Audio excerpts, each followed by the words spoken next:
जय श्री कृष्ण। आप सभी को सावन मास अमावस्या की ढेरों शुभकामनाएं, हरियाली अमावस्या की ढेरों शुभकामनाएं।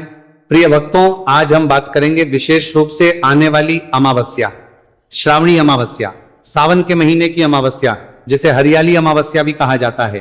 तो किस दिन है हरियाली अमावस्या, इसका महत्व क्या है, पुराण क्या कहते हैं, कैसे ये पितरों को तृप्त करती है, कैसे ये मानव को कल्याण के लिए महत्वपूर्ण अवसर देती है, इसकी विधि बताएंगे, नियम बताएंगे, क्या करना चाहिए, कैसे पितृ को प्रसन्न करना चाहिए, कैसे व्रत करना चाहिए। साथ ही आपको कि इस दिन व्यतिपात योग भी है, तो उसका लाभ आप कैसे ले सकते हैं। और व्यतिपात योग का भी बड़ा ही महत्वपूर्ण चरण अमावस्या में आ रहा है, जो अनंत और अक्षय पुण्य देने वाला है। इसीलिए ये जो दिन है अमावस्या का इस वर्ष, ये अनंत अक्षय पुण्य देने के साथ पितरों का कल्याण करने वाला और मानव जीवन का उद्धार करने वाला हो गया है। आइए संपूर्ण जानकारी आरंभ करते हैं। जो पुराण कहते हैं, जो पंचांग में बताया गया है, भाई साहब आपको बताते हैं। आपसे निवेदन है कि वीडियो यदि थोड़ा सा भी अच्छा लगे तो कृपया एक बार लाइक अवश्य कर दीजिएगा और अपने पितरों का आशीर्वाद प्राप्त करने के लिए कमेंट बॉक्स में अवश्य लिखिएगा जय श्री कृष्ण या जय पितृदेव। आप देख रहे हैं सनातन धर्म का संसार ज्योतिष संस्थान का प्रतिष्ठित यूट्यूब चैनल सनातन धर्म का संसार धार्मिक चैनल पर नए हैं और सभी व्रत त्योहार की सही शास्त्रीय जानकारी पाते रहना चाहते हैं तो कृपया चैनल को सब्सक्राइब कीजिएगा और बेल आइकॉन को प्रेस कीजिएगा। आइए जानकारी आरंभ करते हैं। बात करते हैं आने वाली अमावस्या की। प्रिय भक्तों, यूं तो अमावस्या प्रतिमाह आती है, परंतु श्रावणी अमावस्या की अपनी अलग महिमा है। मैं केवल श्रावणी वर्ण जो आषाढ़ मास से आरंभ हुआ है, ना ये चतुर्मास की अमावस्याएं होती हैं, इनकी महिमा खूब है। ये पितृकार्यों के लिए परम कल्याणकारी है। इसके विषय में पुराण में वर्णन आता है। नारद पुराण की विशेष रूप से यहां मैं चर्चा करना चाहूंगा। नारद पुराण में लिखा है कि पूर्णांति के ध्वज पितृ अर्थात आषाढ़ मास की, श्रावण मास की अमावस्या और भाद्रपद की अमावस्या, इन अमावस्याओं पर पितृ श्राद्ध करने से, दान करने से, पितृ का श्राद्ध करना, दान करना, जो भी आप दान करें पितरों के निमित्त से भी, प्राय है हवन करने से। जो आप हवन करते हैं अमावस्या पर, और अर्थात जो देवताओं का अर्चन करेंगे, देवताओं की आप पूजा करेंगे, इस सबसे अनंत पुण्य प्राप्त होता है, अनंत पुण्य प्राप्त होता है। अर्थात ये जो अमावस्याएं कही गई हैं, चाहे वो आषाढ़ की है या ये जो आने वाली श्रावण मास की अमावस्या है, चाहे इसके बाद की जो भाद्रपद की अमावस्या है, इंतु इंतारियात के लिए 12.5 करिया अमावस्याओं पर जितना हो सके आपको ये सत्कर्म करने चाहिए। क्या करने चाहिए? सबसे पहला पितरों के निमित्त जितना हो सके आपको दान करना चाहिए। पितरों के निमित्त जितना दान करेंगे उतना उत्तम है। श्राद्ध कर्म करना चाहिए। श्राद्ध कर्म कैसे? पंडित जी को बुलाइए, उनसे श्राद्ध कर्म करवाइए, उनको भोजन आदि करा के दान दक्षिणा आदि देके विदा कीजिए। इतना नहीं कर सकते तो एक सूक्ष्म कर्म बताऊंगा जो आपका कल्याण करेगा। इसके अतिरिक्त इस दिन आपको अवश्य रूप से भगवान का पूजन करना चाहिए। भगवान का, नारायण का पूजन कीजिए। देवताओं में किसी का भी पूजन करेंगे वह कल्याणकारी है, पर आपने इस दिन देव पूजन करना है, होम करना है, हवन करना चाहिए आपको। हवन के विषय में मैंने पहले भी बताया है आपको। अधिक नहीं तो सूक्ष्म हवन कर लीजिए, बड़ा छोटा सा हवन कीजिए। छोटा सा हवन कैसे है? जिसमें मैंने आपको मंत्र बताए। स्थान का, ग्राम का जो देवता हैं उनके नाम का आप थोड़ा सा सामग्री बनाइए, हवन सामग्री लीजिए। उसमें थोड़े काले तिल अवश्य डाल लीजिए, थोड़े से जौ डाल लीजिए, थोड़ा सा घी डालिए और फिर आप हवन कीजिए। चाहे आप एक एक मंत्र के 5-5 आहुति ही दें, पर हवन आपको करना चाहिए। अमावस्या पर क्या मंत्र रहेंगे? 5 मुख्य मंत्र मैं आपको बता देता हूं। आप इन 5 मंत्रों का आहुति दीजिए। ओम कुल देवता नमः स्वाहा, ओम नारायणाय नमः स्वाहा, ओम महालक्ष्मी नमः स्वाहा, ओम सूर्याय नमः स्वाहा, ओम कुलदेव्य नमः स्वाहा। इस प्रकार से आपने इन सभी की आहुति, आप 5-5 आहुति प्रत्येक मंत्र की या 11-11 आहुति प्रत्येक मंत्र की, जितना हो सके उतनी आहुति दीजिए। क्या होता है कि इनसे आपका जो स्थान है जहां आप रहते हैं वहां के देवता प्रसन्न रहते हैं। जिस क्षेत्र में आप रहते हैं उस क्षेत्र के देवता प्रसन्न रहते हैं, क्योंकि प्रत्येक स्थान के क्षेत्र के अधिपति देवता होते ही होते। आपके कुल के देवता प्रसन्न रहते हैं, आपकी कुल देवी प्रसन्न रहती हैं, नारायण महालक्ष्मी इनका आशीर्वाद आपको प्राप्त रहता है, तो आपके जीवन के सब संकट दूर रहते हैं, आपके घर का जो वातावरण है वो अच्छा रहता है। इसीलिए आपको ये हवन तो प्रत्येक अमावस्या पर करना ही करना चाहिए। ये बड़ा ही सरल विधान मैंने आपको बताया है। बाकी तो बड़ा विधान मैंने अपने YouTube पर पहले ही अपलोड कर रखा है, उसके अनुसार आप कर सकते हैं। आज के दिन आप जो भी ये सत्कर्म करेंगे, मैंने कहा दान करिए, जितना हो सके दान कीजिए। आप ब्राह्मण को भोजन कराइए, ब्राह्मण के निमित्त दान दीजिए। आप निश्चित रूप से गरीबों की सहायता कीजिए, दरिद्र नारायण की सहायता कीजिए, पक्षियों को दाना डालिए, गाय माता को चारा खिलाइए। ये सब कार्य इस दिन आप करेंगे, इसका पुण्य आपके पितरों को प्राप्त होगा। आपके पितृ तृप्त होंगे, आपके पितृ प्रसन्न होंगे। आप इस दिन भगवान की पूजा करेंगे, उससे अनंत पुण्य प्राप्त होगा। होम करेंगे, अनंत पुण्य प्राप्त होगा। यह दिन आपको अनंत पुण्य देने वाला है। बाकी अलग है, ये अमावस्याएं जो हैं ये अलग हैं, इनका पुण्य खूब है शास्त्रों में, तो आपको खूब इसका लाभ लेना चाहिए। कारण क्या है प्रिय भक्तों, ये जो अमावस्या का दिन होता है ना, इसके विषय में शास्त्रों में बहुत महिमा लिखी है। क्यों? मैं हमेशा कहता हूं कि इस अमावस्या को यदि आपने संभाल लिया तो आपके जीवन के सभी संकटों का नाश हो जाता है। इसको विशेष रूप से पितरों को समर्पित कहा गया है। पुराण क्या कहते हैं सुनिए ध्यान से।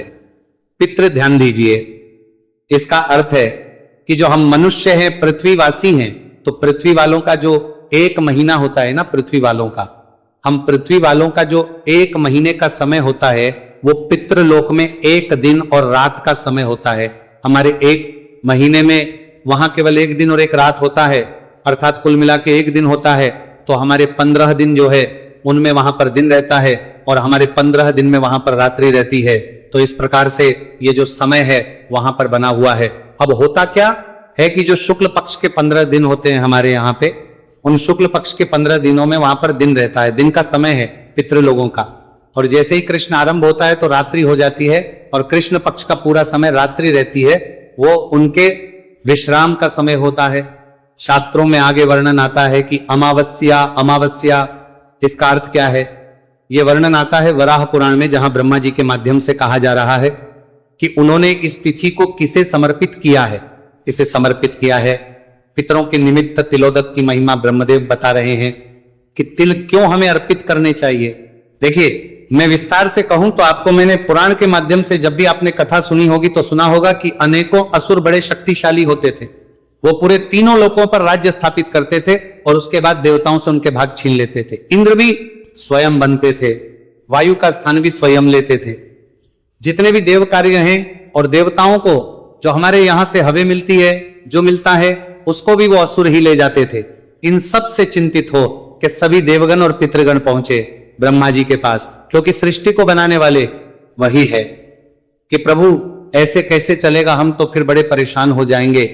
तब भगवान ने सभी को कुछ तिथियां बांटी, जिसमें ये जो अमावस्या तिथि है ये पितरों के निमित्त अर्पित करी और कहा कि इस दिन जो भी कोई मनुष्य अपने पितरों के निमित्त तिल और कुशा से पितरों को जल तर्पण करेगा, दान करेगा, वहां संपूर्ण पुण्य केवल और केवल पितरों को ही प्राप्त होगा, उसको कोई चुरा नहीं पाएगा। इसीलिए अमावस्या के दिन हमें काले तिल और कुशा के साथ जल तर्पण करना चाहिए, क्योंकि उससे वो केवल और केवल पितरों को ही प्राप्त होता है और कोई उसको छीन नहीं पाता है। वह भाग केवल पितृ का होता है और हमें ऐसा कर्म अवश्य करना चाहिए, क्योंकि पितरों को भी ब्रह्मा जी ने निर्देश दिया कि जो आपके निमित्त इस कर्म को करेगा आप उसे प्रसन्न होके अवश्य रूप से आशीर्वाद देंगे। तो अमावस्या के दिन यह कर्म अवश्य करना चाहिए। यह तिथि पितरों को समर्पित तिथि है।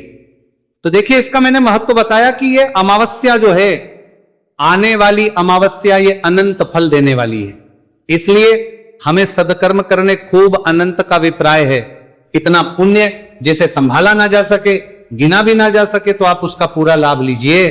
क्या कर्म करने हैं मैंने आपको बता दिया। जितना हो सके दान करना है, पितृतर्पण करना है, श्राद्ध कर्म करना है, हवन करना है और भगवान की पूजा करनी है। प्रातः काल का स्नान गंगा जल युक्त जल से करेंगे, परम कल्याणकारी। अब वो बताता हूं एक छोटा सा उपाय। कि अगर आप पूरा श्राद्ध कर्म ना कर पाए तो क्या करना चाहिए। फिर मैं इस अमावस्या से संबंधित अन्य जानकारी प्रस्तुत करूंगा, व्यतिपात योग के विषय में बताऊंगा। प्रिय भक्तों, एक लोटा लीजिए तांबे का, उसमें थोड़ा सा गंगा जल भरिए, शुद्ध जल भरिए, थोड़े काले तिल डालिए, कुशा है कुशा डालिए, एक पत्ता तुलसी का डालिए, आसन दक्षिण दिशा की ओर मुख करके बैठ जाइए और श्रीमद् भगवद गीता के 7वें अध्याय का पाठ कीजिए। तो पढ़ नहीं सकते हैं तो सुनिए, हम आपके लिए अपलोड करेंगे। प्रत्येक अमावस्या एकादशी पर हम गीता का 7वां अध्याय अपलोड करते हैं। 7वां अध्याय सुनिए, उसके बाद संकल्प करते हुए उसका पुण्य अपने पितरों को अर्पित कीजिए। कैसे संकल्प करवाना है ये मैं गीता के 7वें अध्याय में आपको बताता हूं। लोटे को दोनों हाथों में उठा लीजिएगा और भगवान से निवेदन कि प्रभु, मैंने जो भी गीता का 7वां अध्याय पढ़ा है, इससे जो भी पुण्य प्राप्त होता है वो संपूर्ण पुण्य मैं अपने पितरों को अर्पित करता हूं, ये उन्हें प्राप्त हो। बाकी जब आप मेरा वीडियो सुनेंगे गीता के 7वें अध्याय का, तो वहां पहले पूरा पाठ सुनाया जाएगा, फिर मैं आपको संकल्प करवाता हूं, विधान के अनुसार उसी के अनुसार संकल्प कीजिएगा और फिर मंत्र सहित इस जल से तर्पण करना है। वो भी मैं आपको मंत्र सहित उस वीडियो में दर्पण करवाता हूं, तो वो पूरा वीडियो हो जाता है। इस कर्म को आपने अवश्य करना है। इतना मात्र कर लेने से आपके पितरों को अनंत तृप्ति प्राप्त होती है, आपको अनंत फल की प्राप्ति होती है, पितृदोष होता है, पितृ प्रसन्न होते हैं।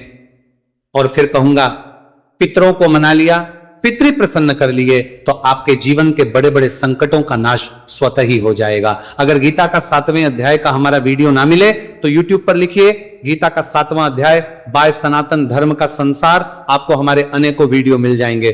क्योंकि एक दो बार नहीं है, हमारा महीने में कम से कम 4 बार गीता का 7वां अध्याय जाता है। तो कोई भी एक वीडियो चला लीजिएगा, सब में विधि और विधान एक ही है, पाठ एक ही है, उसको सुनिए और उसके अनुसार ये कर्म कीजिए।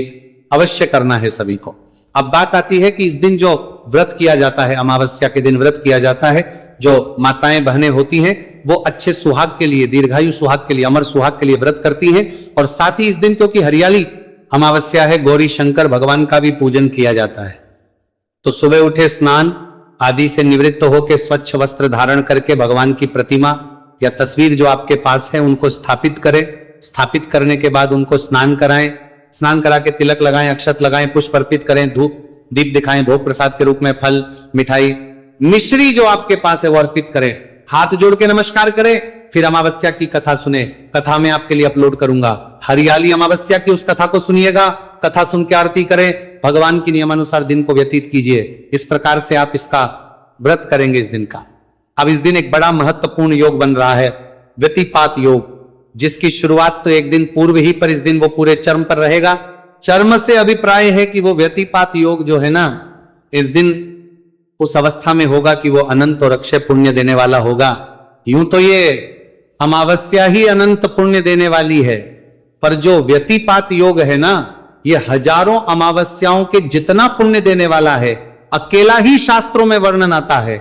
मैंने अनेकों बार पहले भी बताया है कि अमावस्या अर्थात ये जो योग है ना, ये आपको 1000 अमावस्याओं के जितना पुण्य देता है। आप सोचिए, और इस बार तो ये बड़ी अमावस्या को रहा है, तो इस अमावस्या का तो पुण्य है ही, साथ ही 1000 अमावस्याओं का पुण्य आपको और मिल जाएगा। और इस दिन आप जो भी स्नान दान करेंगे, दान और जप, ये 2 कार्य ऐसे हैं जो आपको इस योग में सर्वाधिक कल्याण करते हैं। आप ये समझिए कि इस दिन आप जो एक दिन जाप करेंगे भगवान नारायण का, भगवान किसी भी स्वरूप का, भगवान के जो मंत्र जप करेंगे ना, तो आपको उतना पुण्य मिलेगा जितना 1000 अमावस्याओं पर जप करने से मिलता। आपने इस दिन जो दान किया उससे उतना पुण्य मिलेगा जितना उतना ही दान 1000 अमावस्याओं पर जब आप लगातार करते, तो आपको जो पुण्य मिलता है वो केवल एक दिन में मिल जाएगा। इसीलिए आपको इस दिन का लाभ लेना चाहिए। इसके विषय में शास्त्रों में खूब वर्णन आता है, मैंने पहले भी अनेकों बार आपको बताया है इसके विषय में। और व्यतिपात योग क्योंकि आरंभ हो जा रहा है एक दिन पहले ही। योग में विशेषता क्या है कि ये 4 भागों में बांटा गया है। पहला है, उसमें जो भी सत्कर्म करते हैं वह 1 लाख गुना पुण्य देता है।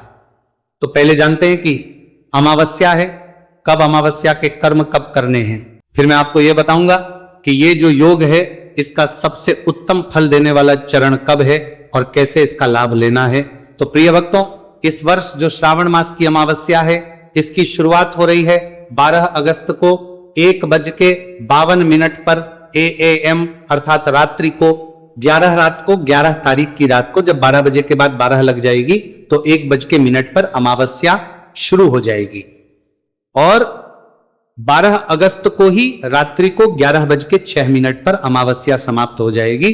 तो 12 को सूर्य के मुख से अमावस्या है, 12 को ही अमावस्या पर किया जाने वाला व्रत होगा, 12 को ही स्नान होगा, अमावस्या का 12 को ही आपने दान करने हैं। सभी पितृतर्पण भी इसी दिन करना है और जितना हो सके इस दिन दान पितृतर्पण और भगवान के मंत्र का जप ये कीजिएगा, ये आपका कल्याण करेंगे। अब बात आती है कि व्यतीत का अधिक से अधिक लाभ कैसे लिया जाए। आप किस समय सदकर्म करें जब आपको सर्वाधिक पुण्य मिलेगा। यूं तो मैंने आपको बताया पूरा का पूरा व्यतिपात योग ही कल्याणकारी है, क्योंकि 1,00,000 गुना पुण्य है आरंभ में, जिसे हम लोग कहते हैं उत्पत्ति काल। व्यतिपात योग की शुरुआत हो रही है 11 अगस्त को शाम को 6:51 पर और 12 अगस्त को ये 3:26 पर समाप्त हो जाएगा। इस प्रकार से ये योग रहेगा। इसका जो प्रथम चरण है वो 11 तारीख को ही आरंभ हो जाएगा। मैंने आपको बताया कि 4 चरणों में विभक्त है योग। प्रथम चरण जो है वो 11 तारीख को ही आरंभ हो जाएगा और दूसरा जो चरण है वो 12 अगस्त को रात्रि को 2:23 पे आरंभ होगा और ये समाप्त होगा 12 अगस्त को सुबह 9:36 पर। इसमें 1 करोड़ गुना पुण्य कहा गया है। तो आप अमावस्या के दिन जो भी सत्कर्म करेंगे, प्रातः काल का स्नान, दान तर्पण आदि 9:30 बजे से पहले वो सब आपको 1 करोड़ गुना अधिक पुण्य देगा अन्य अमावस्याओं की तुलना में। और इसके बाद आएगा तीसरा चरण जो आपको 100 करोड़ गुना पुण्य प्रदान करने वाला है, जिसे हम पतन काल कहते हैं। वो रहेगा 9:36 से और 1:01 तक। इसमें आप जो सत्कर्म करेंगे वो 100 करोड़ गुना पुण्य देता है। फिर चौथा चरण जो आएगा वो चरण आएगा पतित काल, जब समाप्त हो रहा होगा। ये आरंभ हो 1:01 से और समाप्त होगा 3:26 पर। इसमें जो भी आप सत्कर्म करेंगे वह अनंत और अक्षय फल देने वाला होगा। तो एक तो अमावस्या का दिन, उस पे भी एक ऐसा योग जो 1000 अमावस्या का पुण्य अपने आप में ही रखता है। तो खूब लाभ लीजिए, इस दिन का अनंत और अक्षय पुण्य प्राप्त कीजिए। क्या करना है मैंने आपको बता दिया। गीता के 7वें अध्याय को सुन के पितरों का तर्पण अवश्य कीजिएगा। बहुत थोड़ा सा समय लगेगा। पूरा श्राद्ध करना चाहते हैं, ब्राह्मणों को बुलाइए, पंडित जी को श्राद्ध कीजिए, जितना हो सके दान कीजिए। आज का दान परम कल्याणकारी है और आज का मंत्र जप, ये 2 कार्य तो गांठ बांध लीजिए, आपने करने ही करने। क्योंकि व्यतिपात योग में 1 माला का पुण्य 1 करोड़ माला के पुण्य के समान होगा, इसलिए खूब लाभ लीजिए। इसका कुछ और पूछना चाहे, कहना चाहे, कमेंट बॉक्स में लिख के पूछ लीजिएगा। भगवान नारायण सबका कल्याण करें। हर हर महादेव।